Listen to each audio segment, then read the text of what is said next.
You are listening to Tales from the Vale, hosted by local pizza proprietor Tony Michelot and Lee Gilligan, peripatetic wine industry veteran. A podcast where we have conversations with wine industry personalities, passionate foodies, business identities, and community leaders who live, work and play in and around McLaren Vale and the Fleurieu Peninsula. Tales from the Vale.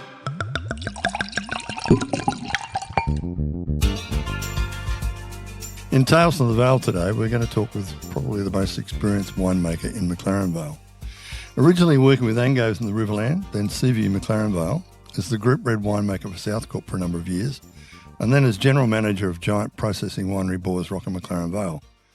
With a long career in Australia and overseas, he was a dedicated wine show judge, is universally regarded as one of the nicest people in the wine industry, and though currently winding down, he still consults and makes a little wine for one or two close associates. Welcome to Mike Foxy Farmilo. A name that's popped up multiple times, actually. Yes, So many times you've actually impacted on a lot of people's lives, and you look like you don't know about it. And you arrived here in 1984. Arrived in McLaren Vale, which I was actually thinking this morning. That means I've nearly been here 40 years this year. Yeah, absolutely. Wow. Was that a good decision? Oh, yeah, for me it was at the time and still is, yeah. I don't really want to live or work anywhere else, yeah. So where'd you grow up? In Renmark, up on the Riverland, and, grew up on the river, got a job at Angos Winery before I'd even left school, and not necessarily to be a winemaker, more because I was just interested in laboratories and chemistry and that sort of stuff, and they gave me a job there as long as I finished school. Is that in the Riverland? Yeah, yep. And then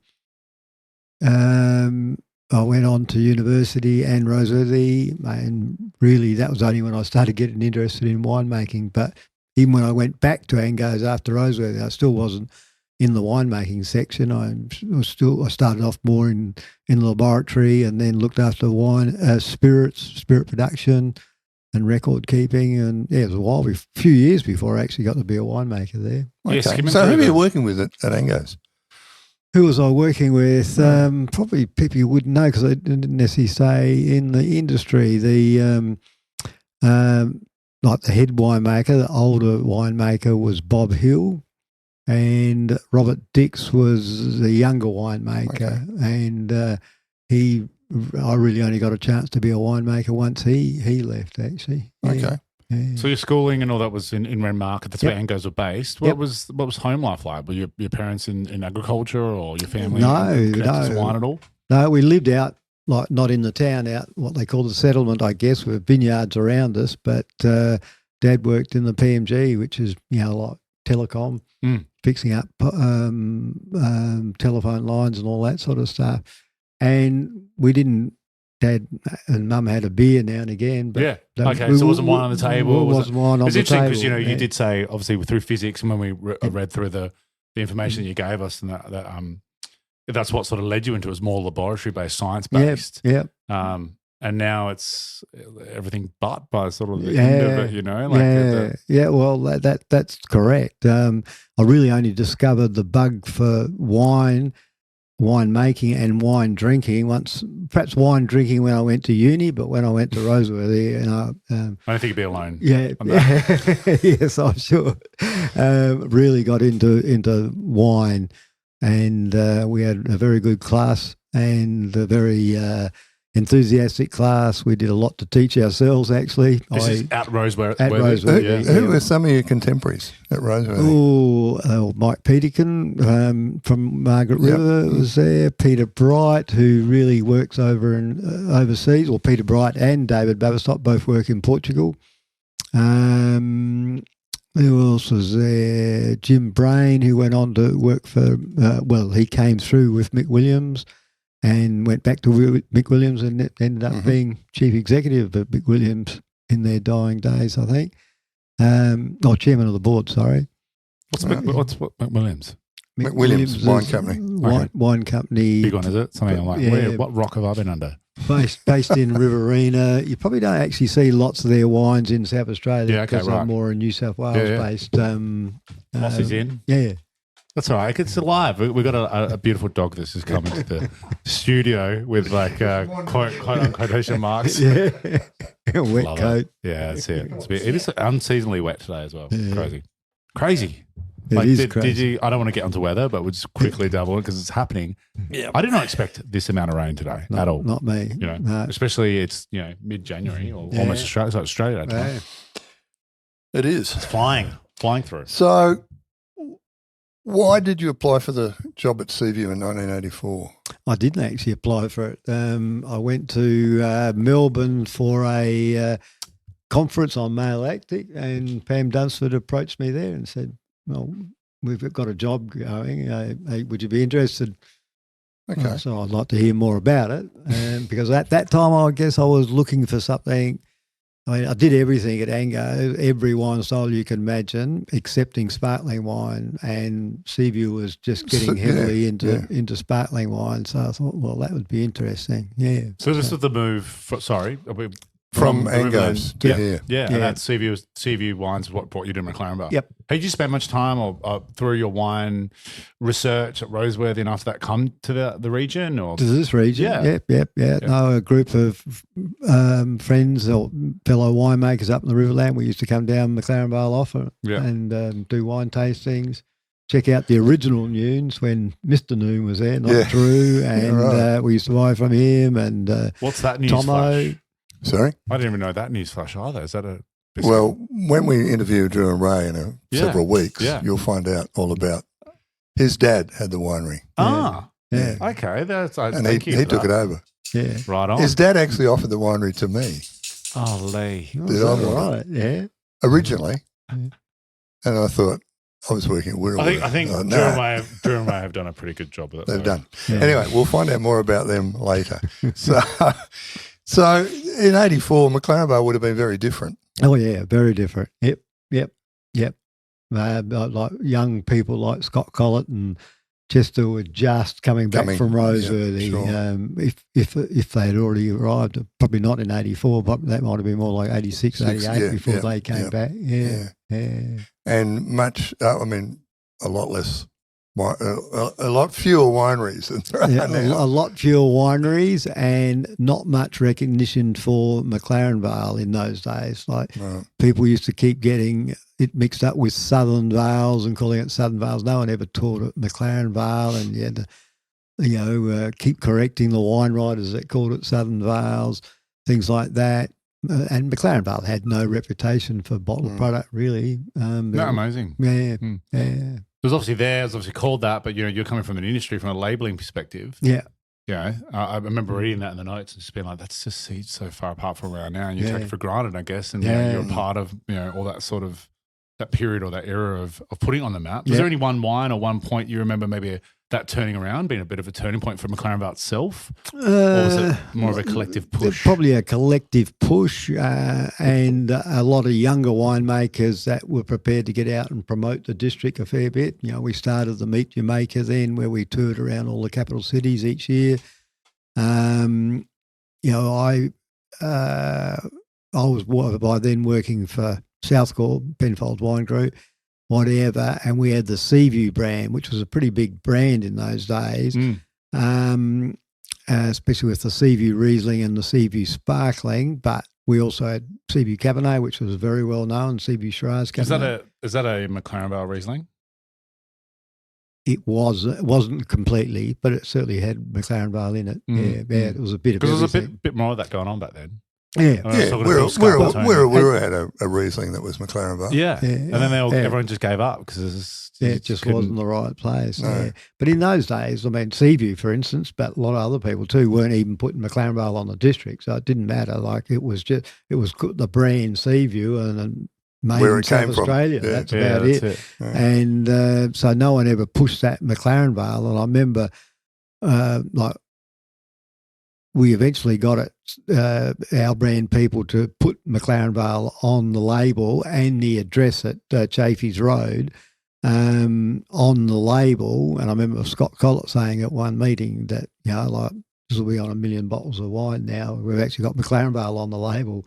And I guess that helped start the whole, the promotion of the district. Yeah, It is. It's a huge thing, and you can easily take it for granted. And it's funny, like, just sort of talk about that and recognize that for a little bit because, I can be anywhere in the world and people, you can see McLaren Vale printed. Yeah, and it's when you know it and touch it every day, like we all do, or have, and you guys, for a generation, it's pretty amazing. Yeah, I was like this little spot that's just off Adelaide that sits there, and that name, that word, those two words mean something to so many people. Yeah, it's very visible. It's great. Yeah. So how long were you at Seaview? I started there in 84. We got taken over by Penfolds in 85, 6 months later, really. And what was it? It was Seaview. Was it independently run before it was taken over? No. It was actually the company I joined was Wynn Seaview, which was owned by Tooheys Brewery out of Sydney or Melbourne. I can't remember. Yeah, Tooheys be Sydney. Sydney, I think. Yeah. Tooheys Bathurst 1000. It's home of the Tooheys. So that was a fairly big. Well, that owned the Wynns Coonawarra label, Wynns, and also the Seaview label. Yeah. And so that was a big takeover to take us over. So they kept Seaview going, and I probably stayed in McLaren Vale until 1990, I think, maybe late 91. I think 91 I might have moved up to the Barossa because they were closing the winery. We were just about, when I started at Seaview, they had already started making a big sparkling wine cellar. They'd already carved out the land. They'd already started putting the walls up, and that all got put on hold and eventually got moved and rebuilt up in the Barossa at Nuriukta. What's happened to that facility now? Well, it's now used as a barrel shed up in Penfolds in the Barossa. Yeah. But the one here in Seaview? It wasn't going to be at Seaview Road. It was going to be in Ranella. Oh, they were digging it out there. Yeah. It was going to be right next door to Jeff Merrill's Mount Turtle. Yeah. They sort of backed onto each other. And, and then I was doing less for Seaview and McLaren Vale. I had another job, group red wine maker for Penfolds, and I was sort of diverted away, I guess, from McLaren Vale. Leading up to that, I'd spent a lot of time doing promotions here and overseas, and tastings and that sort of stuff. You're taking it for granted, and I'm going to point you out here because you're just skipping forward like you're in a rush to get somewhere. It just seems like such a big skip. And if I was listening, and that's what I always try to do when I do these things, you're going from school to promise a job, so we just skim over that. I think that's so interesting that in back in the day you could still be at school and someone promised you a job. So congratulations on that one. I think it was maybe a bit more common back then than what it was now. But how long were you at Ango's, like before this even happened? I was 7 years at Ango's. 7 years after I left Roseworthy, I worked there. Okay, cool. And you were talking about how you got to explore all these different types of beverages before you got into wine. Yep. What a background that is. Oh, look, not only did I do spirit and brandy, also did fortified wines like port and sherry, including proper Fino sherry, which we used to make down at their winery at Tea Tree Gully. We did vermouth, we did Stone Screen ginger, and I also the whole gamut of the liquor industry. Yeah. Like I said, pretty well the only thing I hadn't done was any sort of sparkling wine. And is that what sparked? Excuse the pun. The move was I could learn this with Seaview. Yep. Right? Yep. Well, that was interesting because I'd sort of been involved in everything else, and that sounded interesting. At that time, sparkling was just getting very interesting in Australia because a lot more people were using the proper varieties like Chardonnay and Pinot Noir from cooler and cooler regions, and so it was how interesting. Could you explain the climate a little bit? And this is from my understanding, the sparkling white or red. Yeah, we're talking early 80s, so we're like in the height of Lambrusco and that being very trendy and fashionable. My parents tell me when we were like going out and dating, it was like Lambrusco everywhere and the Chianti bottle there. And it was quite common on the table. Yep, exactly. Yeah, and Steve McLeary did very well out of Lambrusco. Yeah. So how did you know Pam Dunsford? No, I didn't. I hadn't met her before. Yeah. Okay. No, she just walked up and introduced herself in Melbourne. Who's Pam Dunsford? Pam Dunsford was the first female graduate of Roseworthy. The first winemaking graduate. Yeah, winemaking graduate. First woman in the Australian wine industry, really. Active winemaker. Yeah. And where was she working out of? Oh, she was working at Seaview. There you go. And she was the one that employed me, along with Rob Moody. And, once we got taken over by Penfolds, she didn't want to work with them, so she left and did other things after that, including, she spent a Churchill scholarship or a... Yeah, I'm not sure which scholarship it was, but she worked with the Churchill in the French Champagne region. So Nice. And she ended up general manager winemaker at Chapel Hill. Yeah, that's right. Yeah. Weaving through. Yeah, and built that up quite a bit. Yeah, she built that up. And she built the retreat too. Yeah. Oh yeah, that was all in her time. Yeah. We'll go back to the sparkling challenge or the new project for you. Yep. Yeah. How was that diving into that? That was good. Although, while I had a little bit to do with it, my assistant was Ed Carr, and he was very interested in sparkling wine. And he's become a very good sparkling winemaker. Yes, exactly. A legendary sparkling winemaker. So a lot of the sparkling I ended up, I did have some input into it, but a lot of it I left to him and concentrated more on the table wine side of it. Yeah. Right. And take me through Ed Carr, for those who don't know, including myself. Those listeners out there don't know, including myself. Ed Carr is probably the greatest sparkling winemaker in Australia. Wow. And where's Ed Carr at? Mainly making wine out of Tasmania. Yeah. Makes sense. Yeah. He's got his own label. Yeah. He's still part of the Arras, so he's Arras. Arras wines. Yeah. And he does have his own label within that. And they've got huge stocks of older vintage wines, Tirage stocks and things like that. So the equivalent of any of the top French houses. Do you drink a lot of sparkling wine? Still? I used to. Yeah, I probably don't as much now, but I used to. Yeah. Whites and reds? More whites. Yeah. Yeah. How about you, Lee? I drink a bit of both. White and red and still. White and red and still, I drink anything. Anything. Yeah. I must confess, I've got to admit this, I worked with Mike for 7 years. Yeah. 8 years.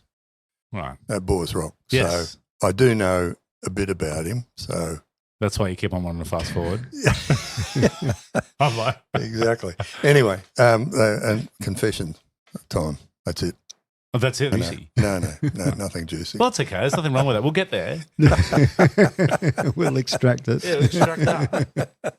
The first wine I ever made, I said to Mike, "Can you try this and tell me what you think?" What was it like? Terrible. No, I think it was pretty good. All right. Yeah. He actually said, you'd probably be able to sell that. Anyway, let's move on, shall we? Sure. Okay. Back to the sparkling. Yeah, no, but what do you put it at me for? So was it on the map here in McLaren Vale? Was it something that was people were championing? Was it what was the energy like in that thing? We said obviously we know there was a quantity of Lambrusco and all that sort of stuff happening, but you were looking for like a serious white method champenoise. Yeah. Pinot What was Noir that? Chardonnay. What was that like? What was the market like? Well, that was growing too because there's a lot. As the wines were getting better, there was a lot of interest. So we at the time were already making just the ordinary Seaview Brut.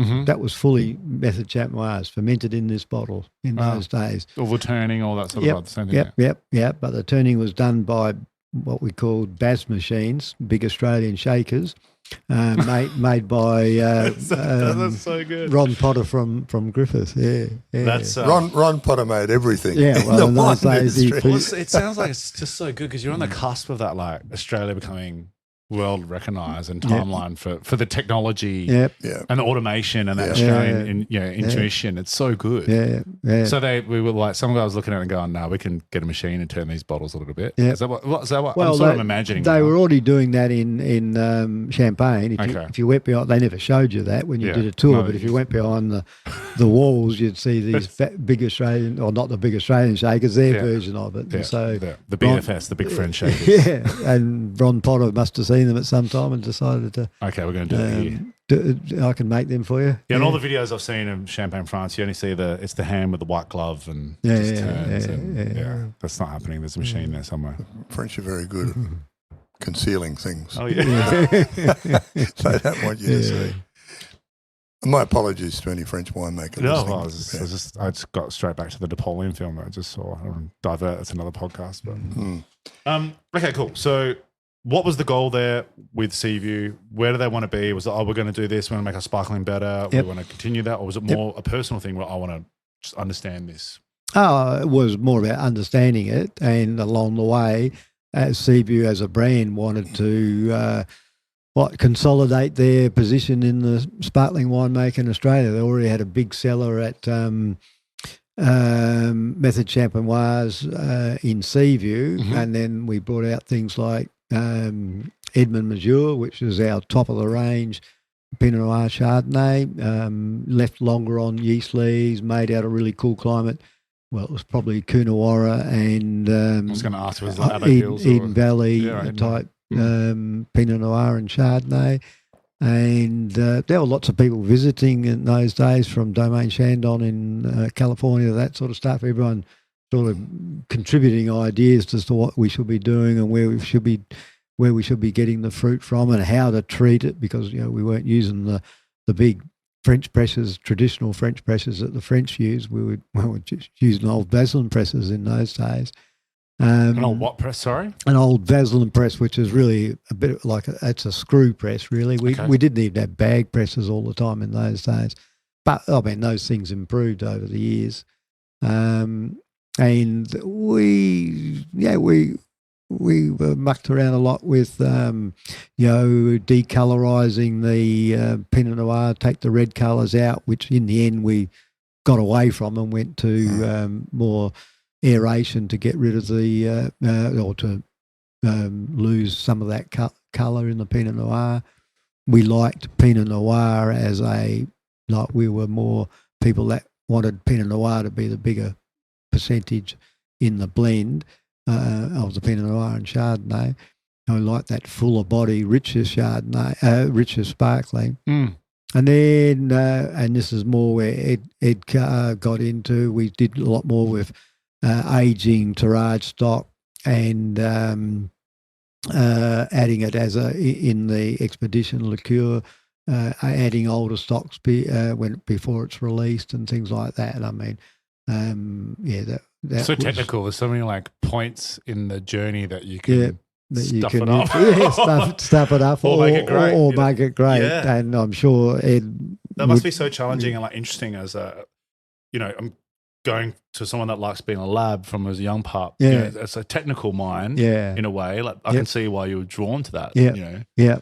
When you explain it that way, and like so many decisions that we made along the line here that are based on maybe facts and data and testing and levels. Well, I certainly always like to have some sort of technical data there, to back it up. Not just trust my palate, that's for sure. I love that. So good. All right, so then we're there, and at what point do you go, well, the next step, Lee, you were pointing towards, was the Boers Rock thing. Like, No. Career as a red winemaker at Penfolds. Well, we can't skip over that. You have given me a little prequel to that. That's very important part. What happened here? Mike's career. Take it away.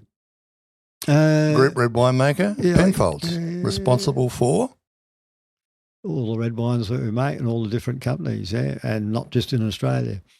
I got moved up to the Barossa to be senior red winemaker in the Barossa. Of course, because Penfolds are running Seaview at this point. Own Thanks. Yeah. So they pulled you out of McLaren. I go, no, you're going here. Yeah, you got to be out there. And I already was going up there a fair bit. I was involved in like the classification panel 2 or 3 years earlier. So what is that panel? The classification panel is probably, in those days, it would have been 6 to 8 people, and we'd look at every red wine that was made each year. We do one run through in May and then another run through in under Penfolds. Under Penfolds. That's a lot of wine. Oh, a lot of different wines. Yeah. Well, this is all the batches, not the finished products, the batches. And so we go through once and roughly classify them, and then And So is this like fruit that's come from growers and it's kept separated into vineyards at this point? Yep. It's all been kept separate. And the better parcels would go straight into oak barrels. It's so interesting to see how that's done on that level. Yeah. Oh, yeah. Well, it was a big operation. I don't know if they still do it that way now, but yeah, it was, like there's a good month of tastings there nearly every day. Yeah, just to get a point to make sense of it all. Yeah. So who was the who was the group red winemaker? Well, there wasn't really a group red winemaker at that time, but the senior red winemaker for Penfolds was Don Ditter. Don Ditter. Oh, sorry, he was the chief winemaker. Right. But he didn't spend much of the time at the winery. He's based in Sydney. So in the 1990s now? Yeah, early 1990s. He used to come over for the classification panel though. John Duval, who was who took Don's place, he was there involved in it. John Bird, who's been up in Penfolds at McGill for years and knows the Penfolds, worked under Max, that sort of stuff. So he was always involved. And Warren Ward was on the tasting panel in the late 80s. Yeah, once I become group red winemaker, I think he was chief production manager, so he left the tasting panel then. But he certainly was involved in it. Okay, before he came down and partnered up with. And then he eventually left. And it's like the Penfolds posse, you go through those names. Yeah, like guys roll into a hotel or a restaurant. It's like, oh God, these guys are here. So you'd go up and you'd do the classifications. Yep. So how long did that take to do? Well, we usually tried to get it done in 2 weeks, one run through, and then have a break for a month, and then another 2 weeks. Try and do it, yeah.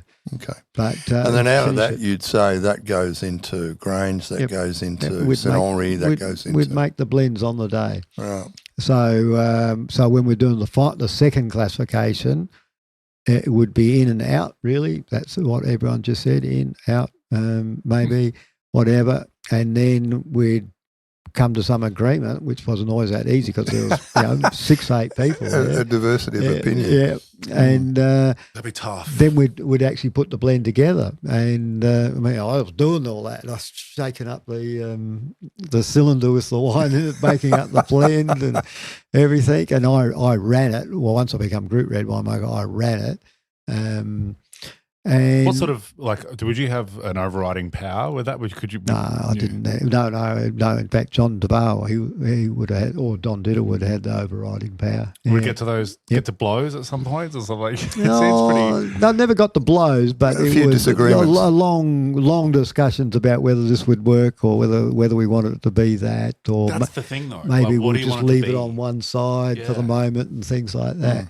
Because what actually happened out of the classification tastings, we would blend all the wines then. So the Grange blend would be made up, the 389 blend, everything would be made out in the winery or brought in from the sites, wherever. And then we would look at it every 4 months after that to see how it was going. And then we'd say, maybe the 389 is not looking quite like we want it. Maybe we should use that parcel that we'd left out, bring that one back in or things like that. Yeah, because I imagine there might be. Is there a Bible or a blueprint that you, as a team, you 6 or 7 of you, you knights of the table, who are going to be putting that number on there, that means that blend that means something to a lot of people, especially that brand, to refer back to, or is it just like a previous vintage? Guys, we're dealing with this. This is what this wine's meant to be. Like that would be a hard thing with a lot of emotion, a lot of different people with different driving factors to manage. Yep, and it was pretty interesting. We had to be careful. I mean, we always were looking, especially on the second classification, the final one. We always had bottles of previous vintages there to look at. To remind us. Use it as a tool. We'd end up making up a blend and then line it up against the last 3 vintages or something like that just to see what it looks like. Yeah. Because you can't have some renegade in here. It's like, it should be this. I've always wanted to be like this. Yeah. Let's push it that way.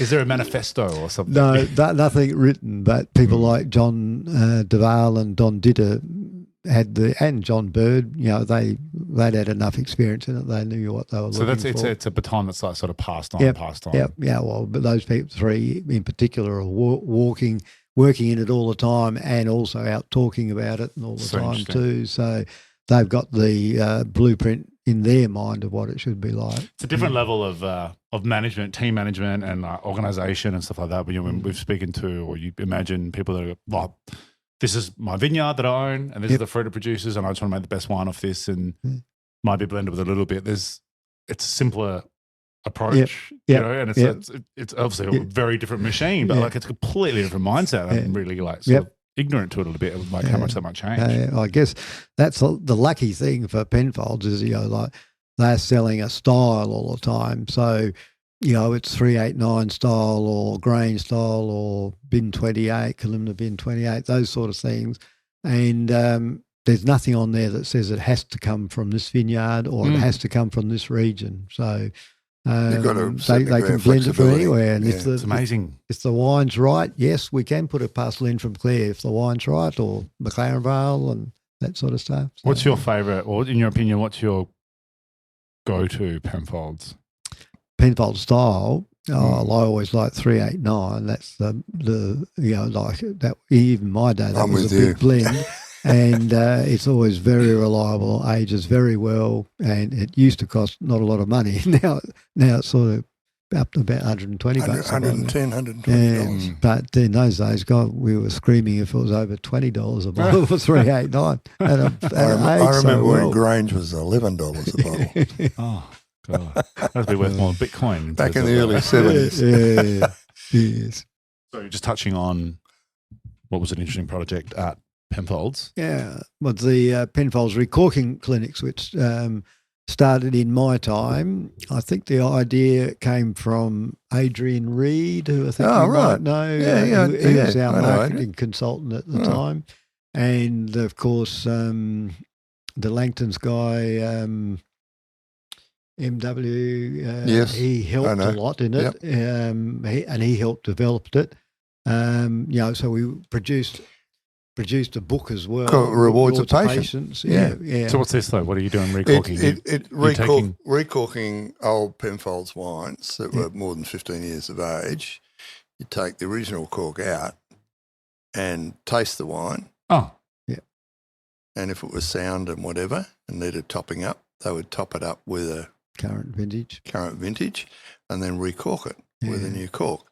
And so 15 years. At least 15 years. Right. Yeah. And if the cork was still firm and there was no sign of leakage or anything, we wouldn't open it. It was only if it showed a little sign of leakage or the cork. How would this happen? Is this like a call out, or would you be like appearing today at your local? Yeah, basically. Yeah, people would bring them in. Have a look. We did every capital city in Australia.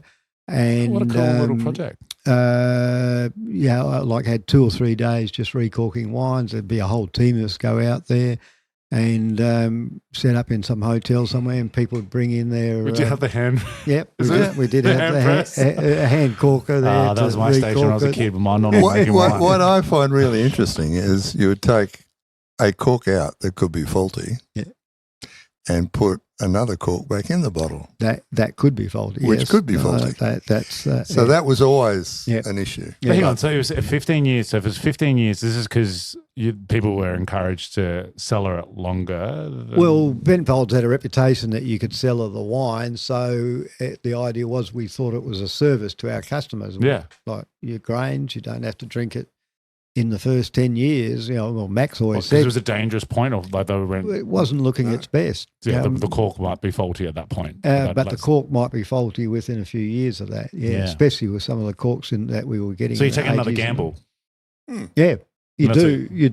But you have it assessed by an expert who says wine's good, sound. Yep. We need to top it up with a little bit of current vintage. Were you opening it with was it a Coravin type thing to have a look? No. We actually took the cork out. Yeah, we had all the tools and made up tools of our own as we got better at it to extract the cork properly and not make too much of a mess. I hear this interview, and then you're like, I was one of the first ones. It's like they had better tools. So we stuffed the first few up, but no, we didn't stuff. We just found out we made up our own tools because we worked out another Australian this would innovation. help it. Yeah, another. Did you know of this actually happening anywhere else in the world? Were people doing this? Is this like a common thing? Yeah, I think some of the major chateaus in Bordeaux do it, but they do it on a more like not a public event. It's more like they come to the big collectors and do it there.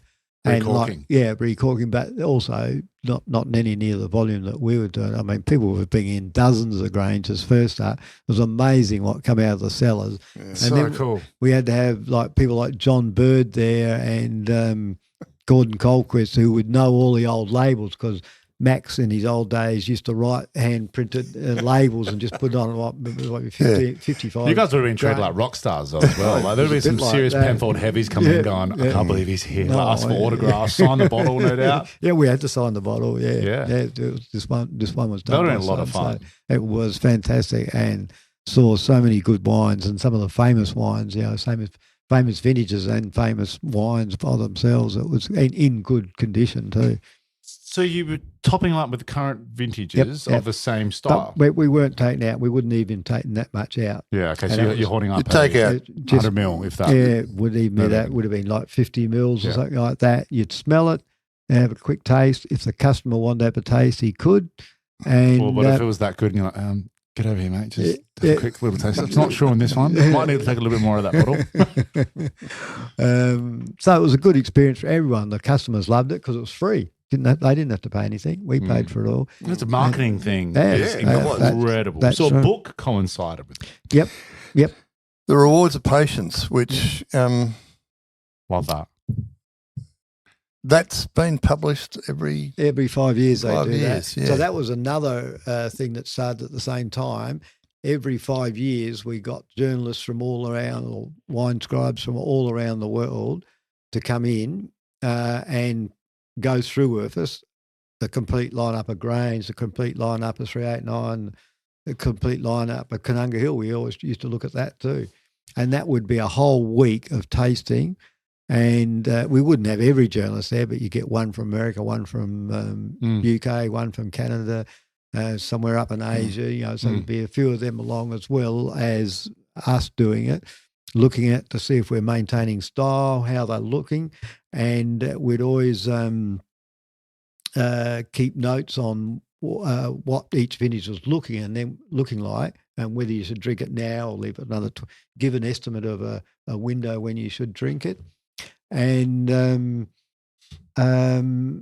eventually a book would get produced called The Rewards of Patience, which not only told the stories about the labels, but also said when you should be drinking it, or this is past it, or A bit of a guide. this is still looking good, but drink in the next 5 years, those sort of things. Yeah, for everything, not just Grange. Kind of we get onto it, mate. 707, you name it. So, No, that's right. No, I was lucky. I had and not just Grange being an interesting thing. Like I had a bit of exposure at McGill Estate. yeah. That some friends, when I got engaged to my lovely now wife, bought us a voucher.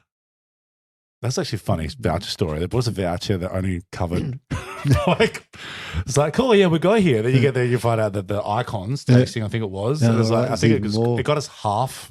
It got half for one person. I'm like, so you've now inflicted an expense of someone by buying a quarter of it. So anyway, we're going to do this because and it was amazing to be able to trial this stuff that those guys had access to, but wasn't, the big name stuff. And they're like, that's, I spoke to the som there, or the wine, my waiter that night. I'm like, what do you like? He goes, what I love is that stuff that is not meant to be cellared really, and it's just still here. We're opening and like, oh my God, this is really cool. This is interesting.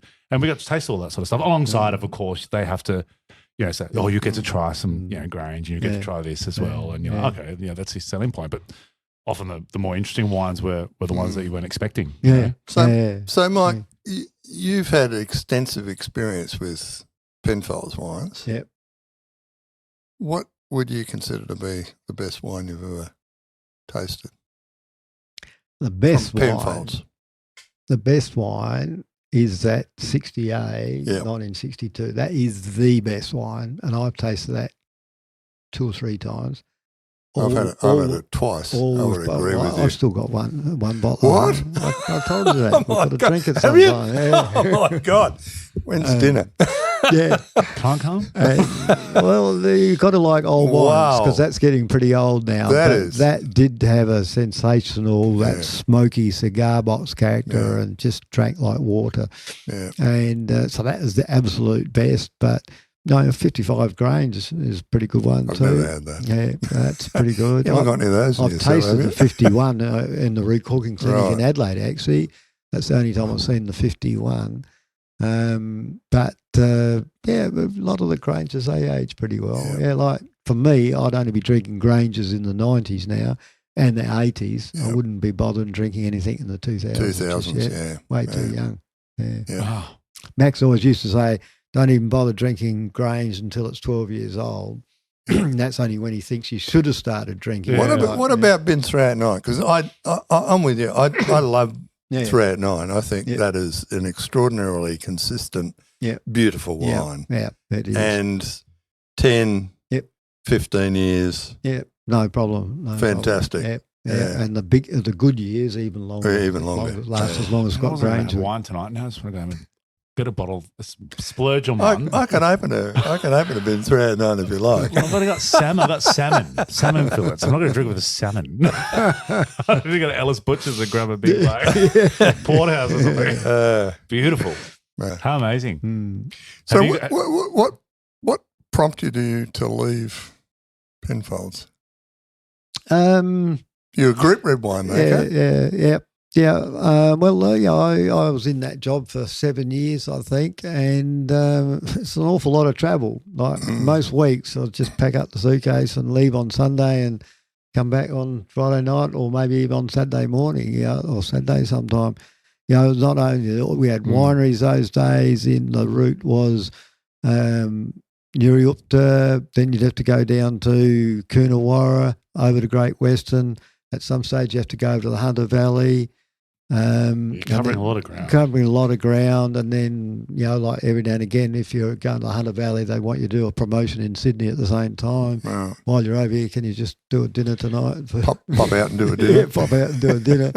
It's hard work. Yeah, and then we started getting into, we made wine in France, and I was over there a little bit. We had winemakers over there, and I always had to go over there. We also started making wine in California, and I had to go over there as part of the travels too. So, Wow. I spent an awful lot of time away and travelling. Sort of Wreak havoc with your personal life. Yeah, wreaked havoc with the personal life, and you just got tired of it. Yeah, yeah. And you missed McLaren Vale. And I missed McLaren Vale, yeah, because I wasn't spending lots of time here. Yeah. So how did you end up coming back here? Tell me. I mean, I know where you worked, but how did you get that job? Well, that's a good question. I'm not quite sure I remember now. We were working in California with contract wineries, they call them custom crush places, and there was some good things about that, and about the idea of having one facility which really only operated for the customers, and different people bought their batches in and got their wine made, didn't have to spend money building a winery or anything like that, and could concentrate on building the label and everything like that. And I saw, there was a couple of others in California as well that we used at different times. And so I saw a little bit of that. And I said to someone when I come back, that'd be a good, like there weren't any in Australia, but there would probably be like someone like Wira might have made a little bit for somebody, one of their great growers or something like that. That whole facility or that concept wasn't really prevalent. It wasn't really prevalent. And then the first one that I know of was Barossa Vintners. They started up in the year I left, so that must have been 97. Mm-hmm. And, Penfolds started using a bit of Barossa Vintners. So they were up and running, and then Borsrock started in 1998. And I'm just not sure how I got introduced to Rob Hunt, or Rob Hunt got the idea that he wanted to do something like that. Someone must have said, Mike Farmilo's got a good idea, and he put together some shareholders, and we built one. That's right, for McLaren Vale. Yeah, for McLaren Vale. And, we got some work from Penfolds too at the same time. Let's pull it back. So this is a place where you're in McLaren Vale.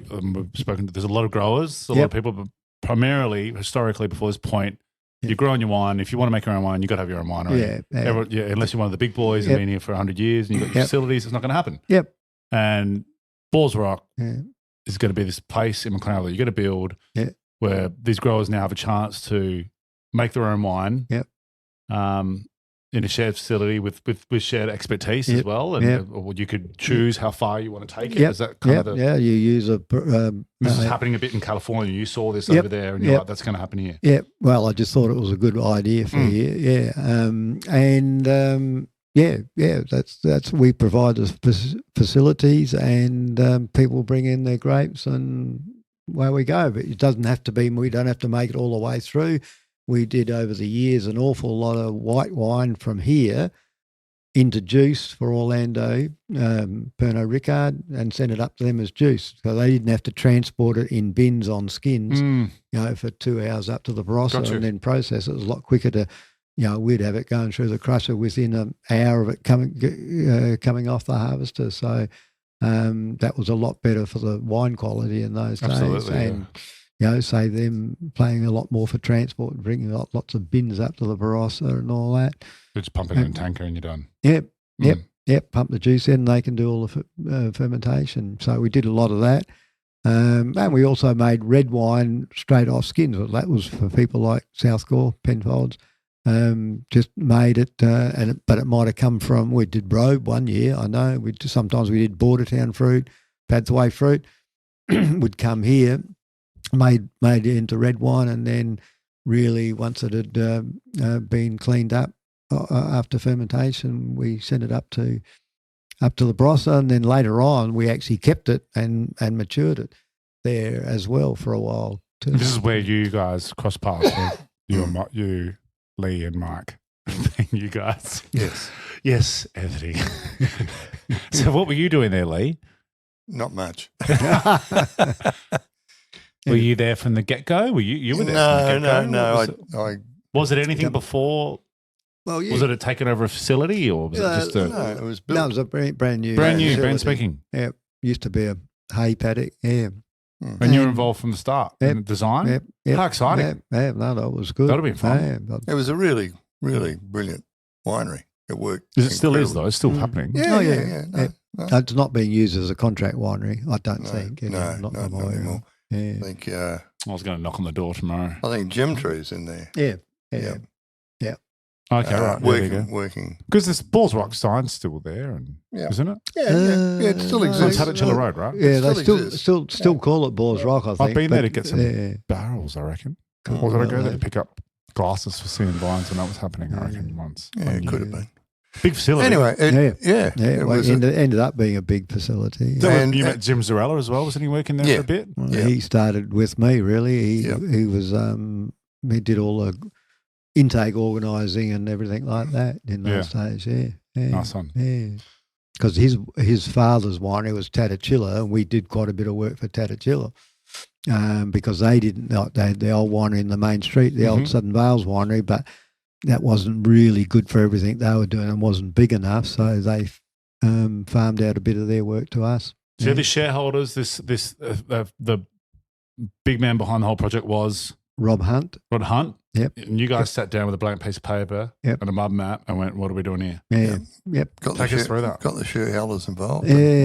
So, we built it pretty quickly. I mean, I didn't finish work didn't finish at Penfolds until July 97, and we started vintage in 98. So we did a fair bit in the next 6 months, getting the ground just cut up and working out of two ATCO huts. Working out of two, more often just at Rob's house, really. Yeah. Well, you come from this big Penfolds, Knights of the Round Table, big machine. It must have been quite a romantic thought to go like, okay, cool, I can actually just stay at one place. We did actually put a few tanks in initially before the vintage, and people wanted to rent them out straight away, and I was the only employee, so I was the one that had to unload the tanks and load the tanks.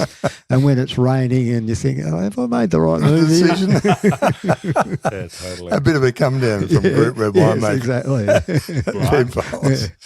It's one of the most premier wine in the world. Really, wine finishes too. Yeah. It shows a lot. It shows a lot of heart and a lot of I guess, trust and investment in McLaren Vale as well. Yep. Yeah, well, I certainly saw the opportunity in McLaren Vale, particularly because it was lots of small wineries and older wineries and that sort of stuff. And good pick. And then, as it happened, a lot of the wineries that were doing a bit of contract winemaking were kicking the customers out because they were growing and needed all the facilities for themselves. And I think Wirra would probably be a good example of that. Yeah. Used to do quite a bit, but just alongside the we same did time stuff as, we did. When I worked at Wirra, we did stuff for Kim Tolley and we did stuff for Domaine Chandon. Yep. it was around the same time that Mr. De Fabio was building his no, facility. he was a bit later. A bit later in the piece. No, he actually did start in the late 80s, late 90s. 90s, yeah. It wasn't. Yeah, he would still have been a little bit behind us, but we actually ended up using him as an overflow. Eventually, we got so much coming in, and if you couldn't, if you didn't have the right fermenter at the right time for the customer when he was getting his grapes off, we just said, look, we can't fit it in that day or that week, but over to Joe. We'll send it over to Joe and manage it under Joe's thing, and it probably helped him out. That's it. It's a great thing. It's a community thing, working together. Yeah, it's awesome. So when did you guys stumble across each other at this winery? Well, building site? Lee was involved in Dowie Dool. I mean, one of the first wines we made at Boers Rock was the Dowie Dool Merlot. Except we didn't have a barrel shed and they wanted to go straight into barrels. So I remember filling the barrels out in the weather one time. Yeah. No, so we used Boers Rock for quite a long time. Yeah. And I got to meet Mike when I started in 98 at Boers Rock. I knew of him. So you went from Dowie Dool to Boers Rock? No. I went from Rymel in Coonawarra to Boers Rock. So I knew of Mike, but I hadn't met him until I started work. Reputation preceded. Apparently. But you were here in the days that he was kicking around with sparkling. Yeah, but you weren't drinking the sparkling, were you? No, I drank heaps of Seaview sparkling, I can tell you that, mate. Because it was reasonably priced and it was bloody good. Exactly. But I don't think I'd formally met you. No, I can't remember when we first met, to be honest. Yeah. Over $11 bottle of Grange, hopefully. Sorry, no. Sorry, I've told you that. I've told that story before. I won't tell it again. Okay. Well, there's so much to unpack. So this is happening. You've gone in there, and then at what point has Boers Rock become this very established thing? Like as I know it now, that would have taken a while from tanks and out weather because it's got a lot of infrastructure. And sheds on there now. That's built up over probably 10 years at least. Yeah, like I said, we had no roof on us. We had no shed to put barrels in that first year. But gradually, as we got more customers and we knew what they wanted to do, then we could invest in barrel sheds, more tanks, more fermenters. This happening alongside of McLaren Vale growing, as you mentioned. Yeah. As a region that people came to visit, was that the biggest difference you saw in the gap? Like, was it a bunch of farmers that were a little township, or was it starting to become McLaren Vale? Like the wine on the label was known as McLaren Vale. By then it was, McLaren Vale was a lot better known. Yeah, this is 15 years after the fact. Well, probably around when you're fighting 2000. To get that McLaren Vale on that bottle at Seaview. Yeah. Now we're up here going. People are looking for it. Yeah, looking for it absolutely, and arguably looking for it more than Barossa. Yeah, wow, which is pretty good. Yeah. What sort of varieties? You mentioned Merlot. We don't see a lot of that around. No, that was Dowie Dool's peculiarity. Mainly a lot of Shiraz. Yeah, we would have handled a lot of Shiraz. Yeah. Easily would have been the biggest variety.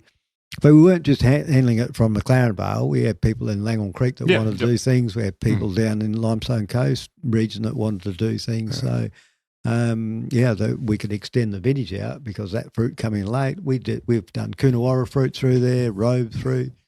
Couldn't think of a better person if you were going to find someone that, your exposure to already familiar with all those areas. That's what I'm saying. And all through Penfolds. Yeah, exactly. So you know what to look out for. Yeah. Who to talk to. Yeah. And then Boers Rock expanded. Yes, we were approached by a group from, investors really in Adelaide, but they wanted to start a similar thing down in Langhorne Creek. So we eventually said, yeah, we'd do it, and we'd help them design the winery and get it started and everything like that under our umbrella, and set up what is now called Project Winery down at well, it's not really in Langhorne Creek, it's just out of Strathalbyn on the Malang Road. But that's a bigger winery than this one, yeah. But that's still going quite successfully as a contract winery. And then you bought the Riverland? Yes, we went up to Riverland, or the opportunity came up to buy the Southcore Winery at Waikerie, which I knew because I'd been involved with it over the years when working for Penfolds. And we got that at a good price because the industry is down, so we got involved there. And at this point, are you a part of the ownership group of I was always a part. Oh, you were from when you day went in. one. Okay, right. Day one, I was a shareholder. So that would have been attractive too, to come out of Penfolds and go, cool, this is something I can really direct here. Yep. That's fantastic. Yep. No, that was a big attraction for me that I could be an investor as well. Yeah. Great. And then Western Australia? Western Australia, we bought the Evanston Tate Winery over in Western Australia in Margaret Ringing River. off these states, like you're just going through it like as a ring, and then Western Became Australia. a multi-net. I don't know what the hell's going on here. There's a lot of skips. It's amazing. I think Boers Rock and the entities Is it became all under about that name? the third or fourth biggest processing Yeah, it probably would have been. winery in Australia. Yeah. I'll tell you what, very humble about it. Here I am in my Lacoste polo. I remember going to the London for an international wine trade, seeing and saying to someone, we can process like 50,000 tonnes of fruit. And they went, what? How many tonnes? Well, we would have been able to with that Wakefield easily. Winery guy. Yeah.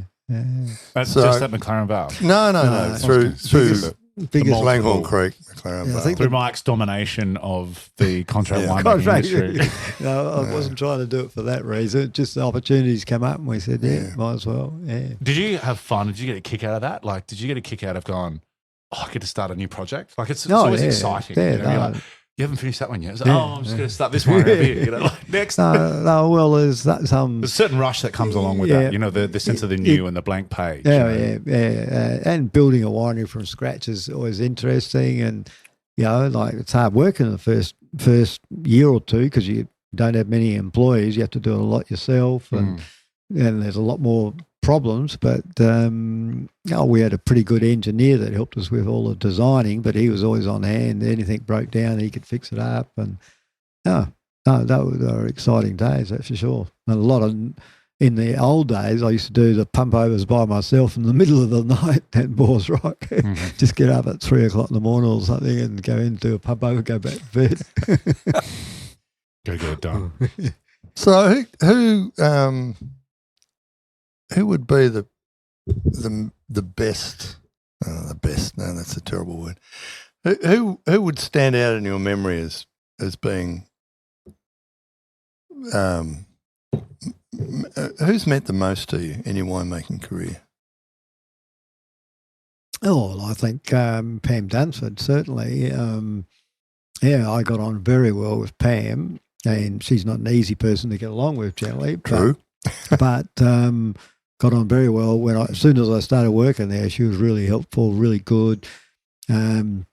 Always tasting things, always doing trials, and like she knew a lot about sparkling, so she was always pushing us to, or coming up with ideas that we should try to do things and all that sort of stuff. So, no, she was very good and very knowledgeable about everything.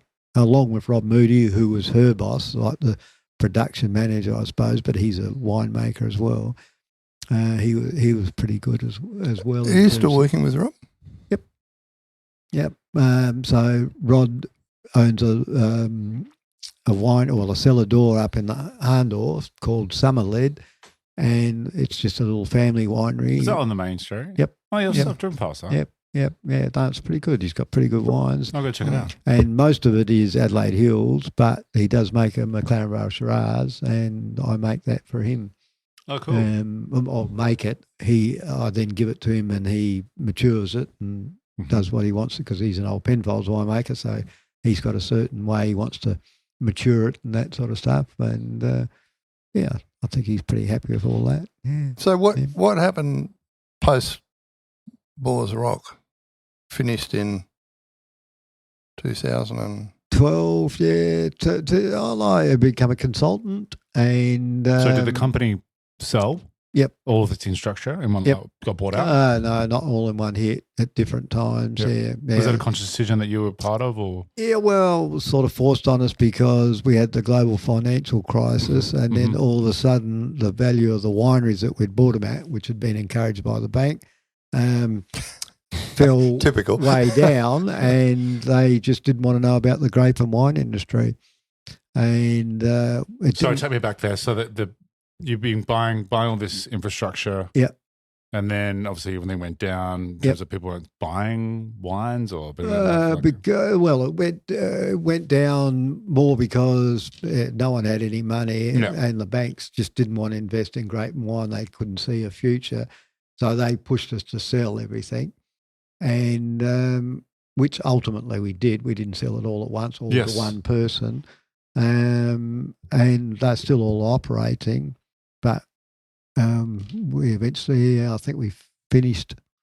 End was at the end of 2012. I think Boers Rock McLaren Vale was the last one to be sold. And that went to as it turned out, it went to Warren Randall and David Watkins. But then Warren's since taken it over fully since then. Yeah.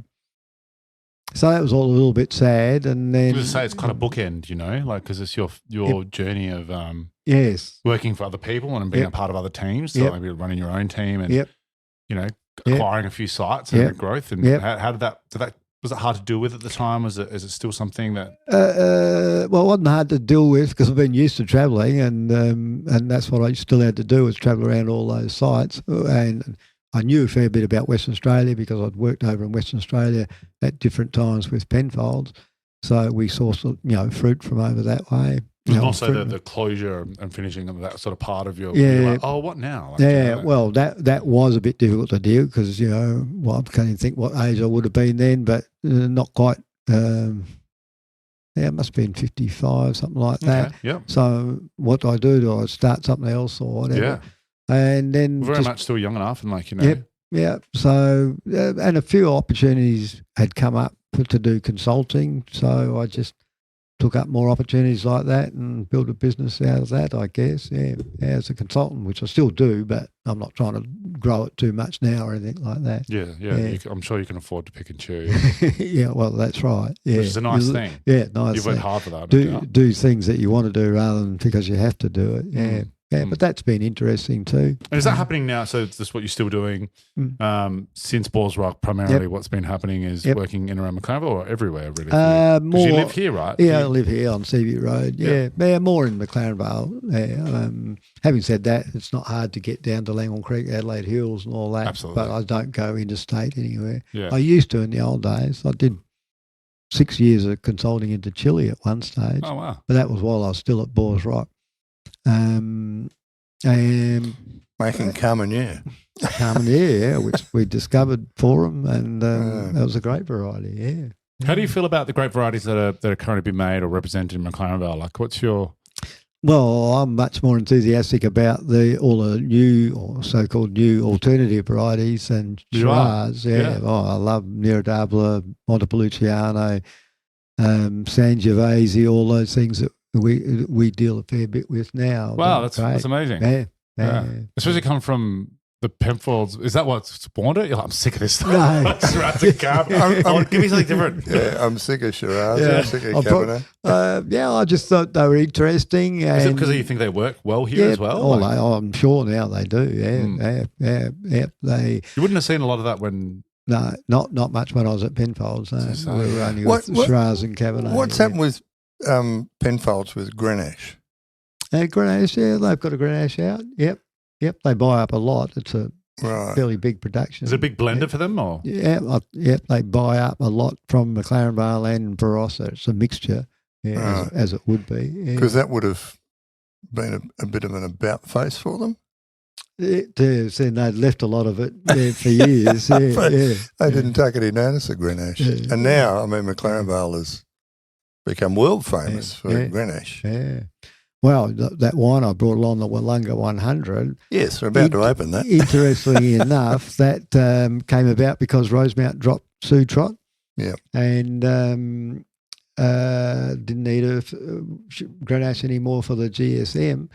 And Tim James was working for Wollonga 100 at the time, and he said, we need some more Grenache. You know of any? Yeah, and I said, you could talk to Sue Trott. And I think she's just been dropped by Rosemount. And in the end, she's probably now turned it into the most expensive Grenache in the district. Yeah. Fantastic. Yeah. We're going to have that after when I leave. I can see you guys sitting on this porch. Grenache is what you call, this is the sound of Grenache envy. We'll open it shortly. That's so cool. So what, getting back on that, back into like, alternate varieties and all that sort of stuff, I mean, that are becoming everything but alternate in McLaren Vale, it seems like, it's becoming quite the norm. Yeah. Well, I think it's a good thing to get away from our reliance on Shiraz. Yeah. Reliance being like because you've come at it from so many angles, which is really interesting. So you've got a quite unique perspective. Reliance being like from a pure great price, one crop type, if it falls with stuff type thing, like diversification. Yeah. From that, and it's all gets ripe at the same time in the area, and everyone's running around trying to get it off at the same. Well, certainly we're in the old days. So the weather means that nowadays the Shiraz intake's a bit more spread, but gee. What is that? And you're seeing a pattern happening in weather-wise? Oh, yeah. Well, a good pattern, because in the old day, not even that older day, 2008, that really hot summer, we had, 14 days or 15 days over 37 continuously, and the fruit just ended up coming. That was 2008. The fruit just come in like dried fruit into the winery. You couldn't get it in quick enough. Well, in the end, we didn't want it because it caused too many problems. It was raisin fruit. It was way over, couldn't even test the Beaumails off the scale. Wow. And everything was so hot, we couldn't get it cool enough. And was that just here? It happened in the Barossa. Happened in Langhorne Creek too. Yeah. But, I couldn't believe some of the loads that coming in. They were just a bin full of raisins. We could get some really cool insight into what vintages look together that are undervalued. What vintages and number combinations on the Penfolds. Get this one is very overlooked. I was a part of this one. I'd love that. That'd be so much fun. Man. So you said you worked a bit overseas? Yep. In Chile. Well, I did do some work in Chile. That's while I was still at Bolsrot. They let me do. Well, I was only helping. Someone from London wanted me to help this Chilean winery, and I said, "Oh, really? I've got Louis Philippe Edwards. Louis Philippe Edwards. That's right. It's not like high altitude, but hot, right? Not particularly high altitude, but certainly right next to the Andes, and they were starting to put more and more vineyards up on the side of the mountain. But the vineyards I was dealing with were all flat, on the floor, quite fertile, really. And it was David Garlick. I don't know if you knew him from D&D Wines, an importer. Yep. He wanted someone down there or whatever. Someone had recommended me, so I went over there and said, "Look, I can't do it, but here's Brian Light. He knows as much as I do, probably more." And we I went over once a year, and Brian went 2 or 3 times a year. Just to check on things, or? Oh, yeah, but we changed a lot for them. When we started with them, they were really just a shoebox, really old little winery. They weren't doing hardly any bottle wine. It was all sold in bulk. And when we left, I'm sure they were doing over 500,000 dozen. And it was going really well. They got lots of trophies and medals, which kept Louis Philippe Senior pretty happy, and and Brian Light, of course, was Darry Dawes' winemaker. Yeah, it's all connected. Mm-hmm. Yes. Well, there's an awful lot in the wine that is connected. Yeah, that's what I like about it. Yeah. That's that tapping on that community. It's one of the really great things, and one of the I think one of the really great things about McLaren Vale, and I'm sure it happens in other regions as well, but, I've worked in Coonawarra, and it happens there. McLaren Vale, there was definitely a sense of camaraderie and helpfulness throughout the late 80s, 90s, 2000s. And I think it's still here. It becomes a little bit more diverse because you've got more people involved. There's a lot more wineries here in this region now. There's like 80-something cellar doors. Yeah. So, when I started in McLaren Vale, there were probably a dozen cellar doors. And so it was a lot more congenial. People, you would know one another and you would... I think there's probably easier access to community.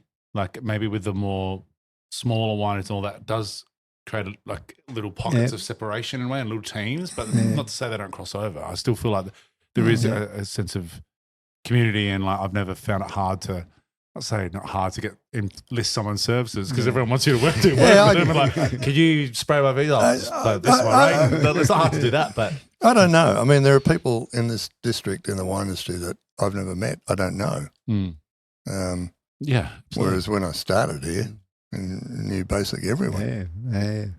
But that's going to happen with size and growth. But I think an overarching theme of the industry, maybe from what little I know, you probably definitely better tell a lot more. Is that there's definitely community and help. Like you were just talking about, you touched on it before when you had someone. You didn't see it as competition, someone was doing the same thing that you were doing at Balls Rock. It's like, oh no, we can use you because we've got this here, and you're listing and helping and then working with each other. Yeah, that's right. Which is a good thing. Yeah. I think that's what you're saying. So how are you going as a grape grower? As a grape grower, well, it's not looking too good this year. No. You'll be on the sprayer soon, won't you? Yeah, I think we did a spray yesterday. Looks like washed off. So the day that we're recording, it hasn't stopped raining all day, really. So hopefully it will still give it some protection for another couple of weeks. But I think we're going to put another spray on when this rain sort of dries out a bit. The last desperate one before vintage. Yeah. Well, I'm not sure when vintage will be. The weather we've had, it's been so cold and then hot, and the vines are still growing all the time because of all the spring and summer rain we've had. It's crazy bizarre season. because everyone was talking about it, and you listen to the Bureau or ABC Radio and try and get the guy that comes on and tells you how hot it's going to be for the next 4 months. And everyone's just talking about the hottest thing ever, and I just felt ripped off. I'm like, cool, got the beach house for a week, like between Christmas and New Year, going to be at the beach every day. You get there and it's overcast. And all we've had is like this, like it's just weird. Yeah, it is weird. I don't think I've seen a year like it, really. No. God. No, I haven't. And there couldn't be more wrong. Yeah. Because it's meant to be the stinkers, like hottest, driest. That's what we're all preparing for, El Nino year, and it's going to be hot and dry. And it's all happening over on the East Coast, but here it hasn't really happened. No. Yeah. In fact, the last 5 or so years, we've done better with all these El Ninos. Here we've had a milder climate than we used to. Like a longer ripening season and stuff like that. Yeah, we're harvesting a lot more, pushing into April now with Shiraz and things like that. And Grenache. Yeah.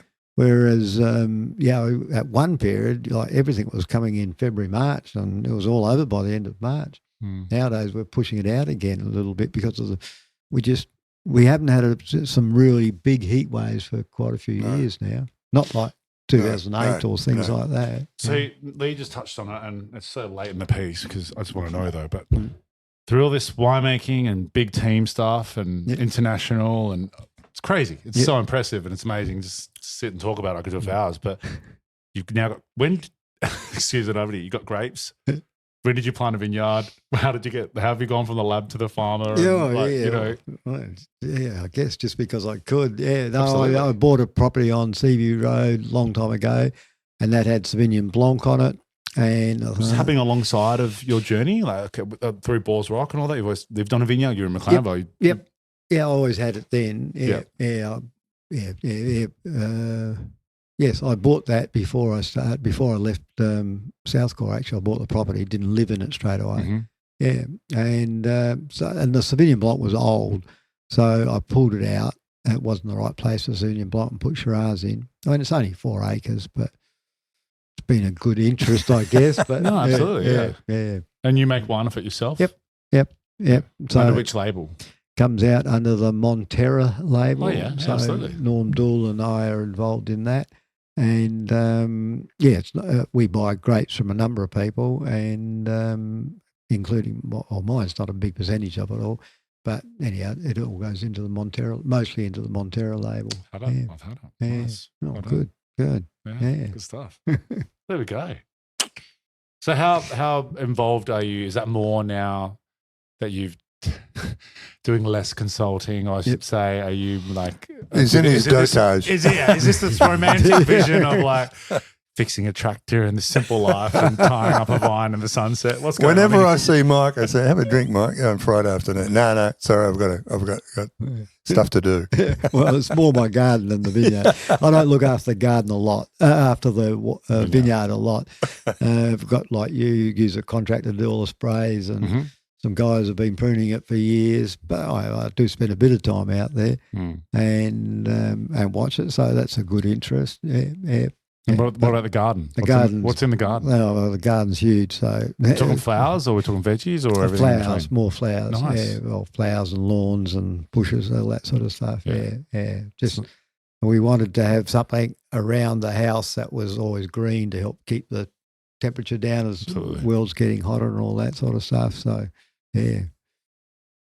Keeps you busy. That's a lot of work. Yeah. It's a passion. Well, yeah, it is. It is a very big passion and interest. I'm on the recycled water because of the vineyard, but I've got to take more recycled water than I need. So we just started putting it all out in on the garden. So got plenty of water to grow. In fact, I'm thinking of expanding the garden in the next year or so to another area because got plenty of water and it's all working. So maybe plant a bit more lawn and a few more bushes and that sort of stuff. Yeah. You on the ride-on? You on the ride-on mower? Well, no, I'll get someone else to do that. Yeah. But you notice my lawn, Mike, is I'm not on recycled water and I haven't watered it all year. Well, it's getting nice water today. It'll come green again. Yeah, they always do. Yeah. Mine looks like just the frontier on the edge because it's in 2 weeks it just grows like that. Oh, it's crazy.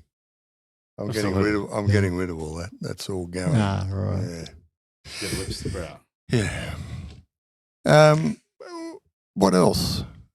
What else do you need to know? God, you nearly picked everything out. No, there was something I found really interesting when reading through your call it bio or whatever you want to call it, because Lee sends out just some questions, as you know, questionnaire, and it was really interesting. Where you're talking about something that I think about quite a bit in my life and working with other people, and is one line that caught out to me was like working in a team. Yeah, and you've worked with a lot of different teams that we've talked about, but having a team that's put together with people that are doing their role for the right purpose, for the working for not for themselves, but for the outcome of the team. Yeah. Can you expand on that a little bit more, and like maybe where you've experienced that happening and where you haven't, and how maybe rare it can be? Well, I guess sometimes in big companies you see where it doesn't quite happen properly. But because we were setting up it's a whole like one team, one dream type thing. Yeah.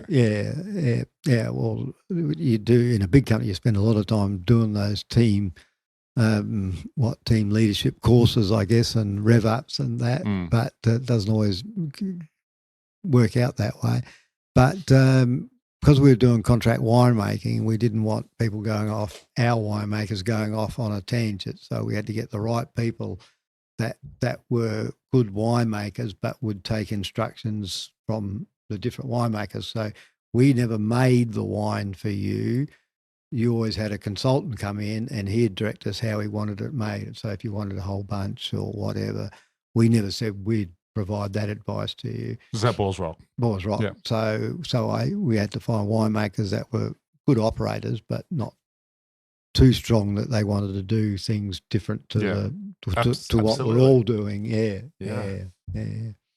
So over the years has been a challenge, just finding the right people and do the pull for you in. Listen here, mate. See that bottle? See this famous bottle? I was involved in that. You listen to me. Absolutely.